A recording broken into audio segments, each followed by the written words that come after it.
Hello everyone, this is Manasa BT. Welcome to my channel Make It Happen. Amendment of Indian Constitution. So amendment ಅಂದರೆ ಏನು, ಯಾವ ಥರ amendment ಮಾಡ್ತೀವಿ, procedures ಏನು, so ಏನೆಲ್ಲ amendment ಮಾಡಿದ್ದೀವಿ ನಮ್ಮ ಕಾನ್ಸ್ಟಿಟ್ಯೂಷನ್ಗೆ ಅದೆಲ್ಲ ನೋಡ್ಕೊಂಡು ಹೋಗೋಣ. ಸೊ ಇಲ್ಲಿ ನೀವು ನೋಡ್ಬೋದು ಅಮೆಂಡ್ಮೆಂಟ್ ಅಂದರೆ ಏನು ಅಂತ ಹೇಳಿದ್ರೆ ಇದೊಂದು ಕೆಲವೊಂದು ಚೇಂಜಸ್ನ ಮಾಡೋವಂಥದ್ದು. ಓಕೆ, ಕಾನ್ಸ್ಟಿಟ್ಯೂಷನ್ಗೆ. ಸೊ ಈ ಪ್ರೋಸೆಸ್ನ ನಾವು ಅಮೆಂಡ್ಮೆಂಟ್ ಅಂತ ಕರಿತೀವಿ. ಸೊ ಇದು ಪಾರ್ಟ್ 20ಯಲ್ಲಿ ಹೇಳಿದ್ದಾರೆ ಆ್ಯಂಡ್ ಆರ್ಟಿಕಲ್ 368 ಇದರಲ್ಲಿ ಮೆನ್ಷನ್ ಮಾಡಿದ್ದಾರೆ.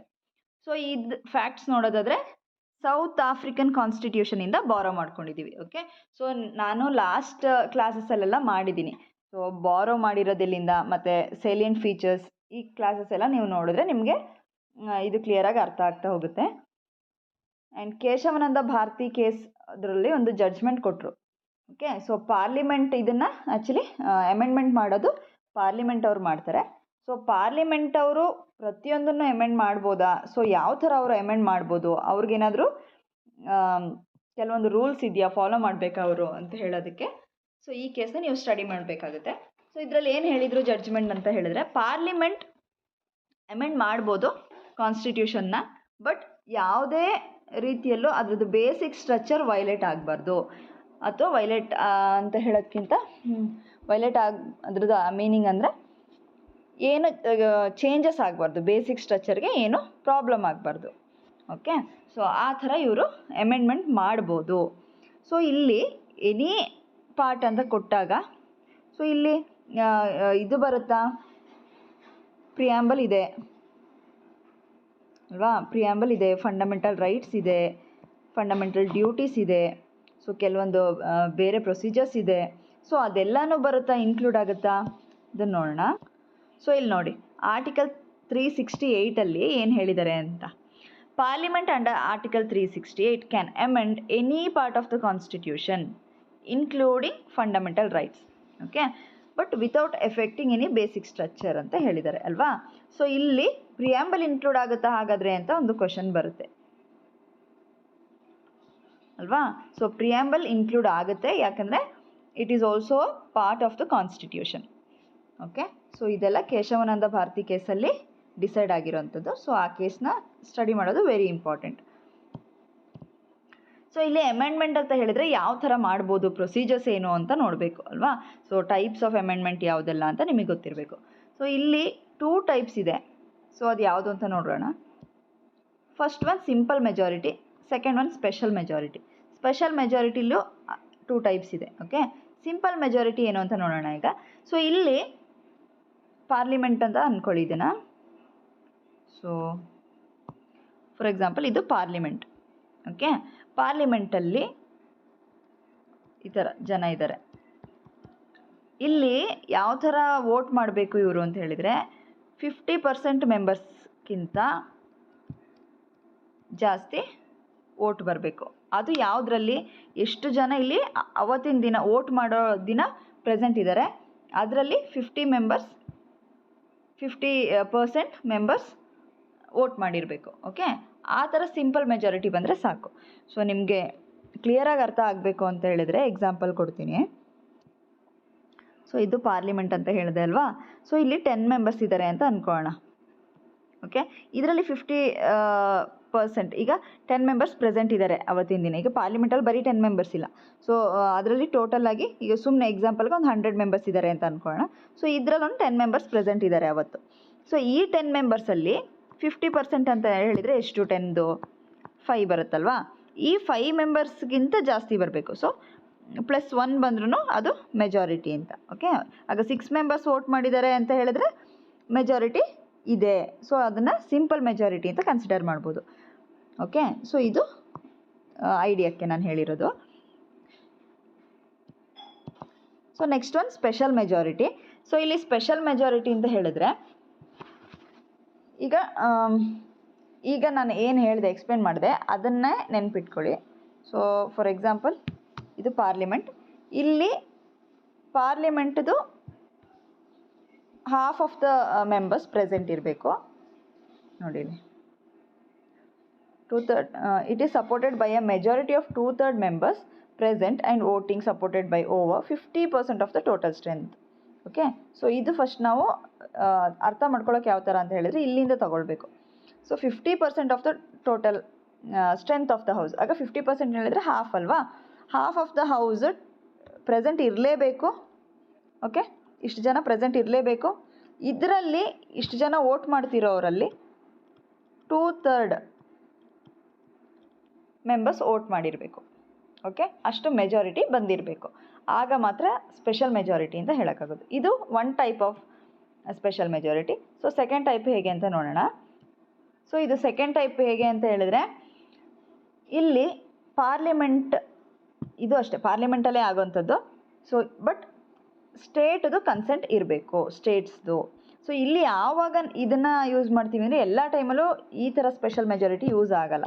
ಬಟ್ ಇದರಲ್ಲಿ ಏನಾದರೂ ಫೆಡರಲ್ ಸ್ಟ್ರಕ್ಚರಲ್ಲಿ ಏನಾದರೂ ಚೇಂಜಸ್ ಇದ್ದರೆ, ಅಮೆಂಡ್ಮೆಂಟ್ ಮಾಡೋದಿದ್ದರೆ, ಅಂದರೆ ಇವಾಗ ಸ್ಟೇಟ್ ಇಂಡಿಯಾ ಇದರಲ್ಲಿ ಸ್ಟೇಟ್ಸ್ ಇರುತ್ತೆ. ಸೊ ಈ ಸ್ಟೇಟ್ಸಲ್ಲಿ ಏನಾದರೂ ಚೇಂಜಸ್ ಮಾಡೋದಿದ್ದರೆ, ಓಕೆ, ಸೊ ಈಗ ಈ ಸ್ಟೇಟ್ ಚಿಕ್ಕದಿದೆ, ಇದನ್ನ ಸ್ವಲ್ಪ ದೊಡ್ಡದು ಮಾಡಬೇಕು, ಇಲ್ಲ ಸ್ಟೇಟ್ನ ಡಿವೈಡ್ ಮಾಡಬೇಕು. ಸೊ ಈ ಥರದ್ದು ಏನಾದರೂ ಇರುತ್ತಲ್ಲ, ಸೊ ಆಗ ಮಾತ್ರ ನಾವು ಈ ಥರ ಸ್ಪೆಷಲ್ ಮೆಜಾರಿಟಿನ ಯೂಸ್ ಮಾಡ್ತೀವಿ. ಓಕೆ, ಸೊ ಇಲ್ಲಿ ಸ್ಟೇಟ್ ಲೆಜಿಸ್ಲೇಚರಲ್ಲಿ ಆ್ಯಕ್ಚುಲಿ ಸಿಂಪಲ್ ಮೆಜಾರಿಟಿ ಬರಬೇಕು. ಸಿಂಪಲ್ ಮೆಜಾರಿಟಿ ನಾನು ಆಗಲೇ ಫಸ್ಟ್ ಎಕ್ಸ್ಪ್ಲೇನ್ ಮಾಡಿದ್ನಲ್ಲ ಅದೇ ಥರ. ಸೊ ಸಿಂಪಲ್ ಮೆಜಾರಿಟಿ ಸ್ಟೇಟ್ ಲೆಜಿಸ್ಲೇಚರಲ್ಲಿ ಬರಬೇಕು. ಓಕೆ, ಮತ್ತು ಇದರಲ್ಲಿ ಲಿಮಿಟ್ ಇದೆಯಾ, ಏನಾದರೂ ಟೈಮ್ ಲಿಮಿಟ್ ಇದೆಯಾ ಅಂತ ಹೇಳಿದರೆ ನೋ ಟೈಮ್ ಲಿಮಿಟ್. ಓಕೆ, ಇಷ್ಟೇ ಟೈಮಿಗೆ ಆಗಬೇಕು ಇದು ಅನ್ನೋದೇನು ಲಿಮಿಟ್ ಇಲ್ಲ ಇಲ್ಲಿ. ಸೊ ಈಗ ಟೈಪ್ಸ್ ನೋಡಿದ್ವಿ. ಪ್ರೊಸೀಜರ್ ಏನು, ಹೇಗೆ ಅಮೆಂಡ್ಮೆಂಟ್ ಮಾಡ್ಬೋದು ನಾವು, ಇದನ್ನು ನಾವು ನೋಡ್ಕೊಂಡು ಹೋಗೋಣ. ಸೊ ಇಲ್ಲಿ ಅಮೆಂಡ್ಮೆಂಟನ್ನ ಇನಿಷಿಯೇಟ್ ಮಾಡೋದು ಬರೀ ಒಂದು ಈಗ ಪಾರ್ಲಿಮೆಂಟ್ ಹೌಸಲ್ಲಿ ಆಗಿರಬೇಕು, ಯಾವುದೇ ಹೌಸಲ್ಲಿ ಇಂಟ್ರೊಡ್ಯೂಸ್ ಮಾಡ್ಬೋದು. ಬಟ್ ಇವರು ಸ್ಟೇಟ್ ಲೆಜಿಸ್ಲೇಚರಲ್ಲಿ ನಾವು ಮಾಡೋ ಹಾಗಿಲ್ಲ, ಇನಿಷಿಯೇಟ್ ಮಾಡೋ ಹಾಗಿಲ್ಲ. ಓಕೆ, ಸೊ ಇಲ್ಲಿ ಪಾರ್ಲಿಮೆಂಟ್ ಅಂತ ತಗೊಂಡಾಗ ನಮಗೆ ಅಪ್ಪರ್ ಹೌಸ್ ಮತ್ತು ಲೋವರ್ ಹೌಸ್ ಅಂತ ಇದೆ ಅಲ್ವಾ. ಸೊ ರಾಜ್ಯಸಭಾ, ಲೋಕಸಭಾ. ಸೊ ಈ ಹೌಸಲ್ಲಿ ಯಾವುದೇ ಈದರ್ ಹೌಸಲ್ಲಿ ನಾವು ಯಾವ ಹೌಸಲ್ಲಿ ನಾವು ಬೇಕಾದರೆ ಇನಿಷಿಯೇಟ್ ಮಾಡ್ಬೋದು ಅಮೆಂಡ್ಮೆಂಟ್ನ. Okay, so but state legislature include ಆಗಲ್ಲ. ನೆಕ್ಸ್ಟ್ ಇದು ಅಮೆಂಡ್ಮೆಂಟ್ನ ಇಂಟ್ರೊಡ್ಯೂಸ್ ಯಾರು ಮಾಡ್ತಾರೆ, ಮಿನಿಸ್ಟರ್ ಆದರೂ ಮಾಡ್ಬೋದು ಅಥವಾ ಪ್ರೈವೇಟ್ ಮೆಂಬರ್ ಆದರೂ ಮಾಡ್ಬೋದು. ಇದಕ್ಕೆ ಪ್ರಯರ್ ಪರ್ಮಿಷನ್ ಏನು ಬೇಡ, ಪ್ರೆಸಿಡೆಂಟ್ದು ಪರ್ಮಿಷನ್ ಏನು ಬೇಡ. ಓಕೆ, ನೆಕ್ಸ್ಟ್ ಇಲ್ಲಿ ಹೌಸ್ ಇದೆ ಅಲ್ವಾ, ಈಗ ಅಪ್ಪರ್ ಹೌಸ್ ಇದೆ ಮತ್ತು ಲೋವರ್ ಹೌಸ್ ಇದೆ, ರೈಟ್. ಸೊ ಈ ಎರಡು ಹೌಸನ್ನು ಸಪರೇಟಾಗಿ ಬಿಲ್ನ ಪಾಸ್ ಮಾಡಬೇಕು. ಸೊ ಬೈ ಚಾನ್ಸ್ ಬಿಲ್ ಏನಾದರೂ ಪಾಸ್ ಮಾಡಿಲ್ಲ ಇವರು, ಯಾವುದಾದ್ರು ಅಪ್ಪರ್ ಹೌಸಲ್ಲಿ ಬಿಲ್ ಪಾಸ್ ಆಗಿಲ್ಲ ಅಂದ್ಕೊಳ್ಳೋಣ, ಹಾಗಾದರೆ ಏನಾದರೂ ಜಾಯಿಂಟ್ ಸಿಟ್ಟಿಂಗ್ ಇರುತ್ತಾ? ಇಲ್ಲ. ಓಕೆ, ಜಾಯಿಂಟ್ ಸಿಟ್ಟಿಂಗ್ ಆ ಥರ ಇಲ್ಲ. ಬಿಕಾಸ್ ಇದು ಅಮೆಂಡ್ಮೆಂಟ್ ಅಂತ ಹೇಳಿದಾಗ ಕಾನ್ಸ್ಟಿಟ್ಯೂಷನಲ್ಲಿ ಆಲ್ರೆಡಿ ಇರೋ ಕಾನ್ಸ್ಟಿಟ್ಯೂಷನ್ನ ನಾವು ಚೇಂಜ್ ಮಾಡ್ತಿರೋಂಥದ್ದು, ಏನಾದರೂ ಆ್ಯಡ್ ಮಾಡ್ತಿರೋದು ಅಥವಾ ರಿಮೂವ್ ಮಾಡ್ತಿರೋದು. ಸೊ ಈ ಥರ ಸ್ಲೈಟ್ ಚೇಂಜಸ್ ಮಾಡ್ತಿರೋದಲ್ವಾ. ಸೊ ಅದು ಬೇಕು ಅಂತ ಹೇಳಿದರೆ ಎಲ್ಲರದ್ದು ಈಗ ಮೆಜಾರಿಟಿ ನಾನು ಏನು ಹೇಳಿದೆ ವೋಟ್ ಆಲ್ರೆಡಿ ಇರುತ್ತೆ. ಬೈ ಚಾನ್ಸ್ ಇಲ್ಲ ಅಂತ ಹೇಳಿದರೆ ನಾವು ಅದನ್ನು ಚೇಂಜಸ್ ಮಾಡೋಕ್ಕಾಗಲ್ಲ ಅಷ್ಟೇ. ಓಕೆ, ಜಾಯಿಂಟ್ ಸಿಟ್ಟಿಂಗ್ ಮಾಡಿ ಅದನ್ನು ಈ ಥರ ಮಾಡಿ ಅಂತ ಹೇಳೋಕ್ಕಾಗಲ್ಲ. ಓಕೆ, ಸೊ ಈಗ ನಾನು ಹೇಳಿದಾಗೆ ಸೆಕೆಂಡ್ ಟೈಪ್ ಸ್ಪೆಷಲ್ ಮೆಜಾರಿಟಿ ಹೇಳಿದೆ ಅಲ್ಲ.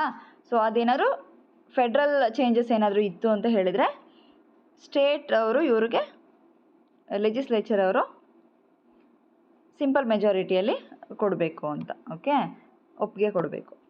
ಸೊ ಈಗ ಪಾಸ್ ಆಯಿತು, ಬಿಲ್ ಎರಡು ಹೌಸಲ್ಲೂ ಪಾಸ್ ಆಯಿತು ಅಂತ ಹೇಳಿದಾಗ ಅದನ್ನೇನು ಮಾಡ್ತಾರೆ ಅಂತ ಹೇಳಿದರೆ ಹೋಗಿ ಪ್ರೆಸಿಡೆಂಟಿಗೆ ಪ್ರೆಸೆಂಟ್ ಮಾಡ್ತಾರೆ. ಓಕೆ, ಈ ಪ್ರೆಸಿಡೆಂಟ್ ಇಲ್ಲಿ ಅಸೆಂಟ್ ಕೊಡಲೇಬೇಕಾ? ಸೊ ಕೆಲವೊಂದು ಪ್ರೊಸೀಜರ್ಸ್ ಫಾಲೋ ಮಾಡ್ತಾರಲ್ವ ಪ್ರೆಸಿಡೆಂಟ್ ಅವರು. ಸೊ ಬಿಲ್ ಪ್ರೆಸಿಡೆಂಟ್ ಹತ್ರ ಹೋದಾಗ ನಾನು ಇದನ್ನು ನೆಕ್ಸ್ಟ್ ಪ್ರೆಸಿಡೆಂಟ್ ಮಾಡ್ತೀನಲ್ಲ ಆಗ ಕ್ಲಿಯರಾಗಿ ಹೇಳ್ತೀನಿ. ಈಗ ನಿಮ್ಮ ಅಂಡರ್ಸ್ಟ್ಯಾಂಡಿಂಗ್ ಲೆವೆಲ್ಗೆ ಹೇಳ್ಕೊಡ್ತೀನಿ ನೋಡಿ.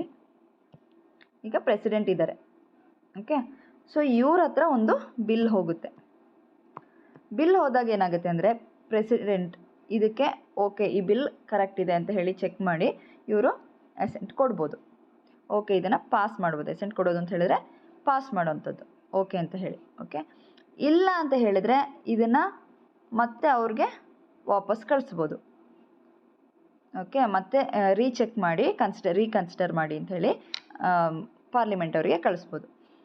ಇಲ್ಲ ಇದೆರಡೂ ಮಾಡಲಿಲ್ಲ ಅಂತ ಹೇಳಿದರೆ ಪ್ರೆಸಿಡೆಂಟ್ ಅವರ ಓನ್ ಪಾಕೆಟಲ್ಲಿ ಇದನ್ನು ಇಟ್ಕೋಬೋದು. ಅಂದರೆ ಏನೋ ಮಾಡ್ದೇನೋ ಇರ್ಬೋದು ಪ್ರೆಸಿಡೆಂಟ್, ರಿಯಾಕ್ಟ್ ಮಾಡ್ದೇನೆ. ಓಕೆ, ಸೊ ಇದು ಬಿಲ್ ಪ್ರೆಸಿಡೆಂಟ್ ಅಸೆಂಟಿಗೆ ಕೊಟ್ಟಾಗ ಈ ಥರ ಮಾಡ್ಬೋದು.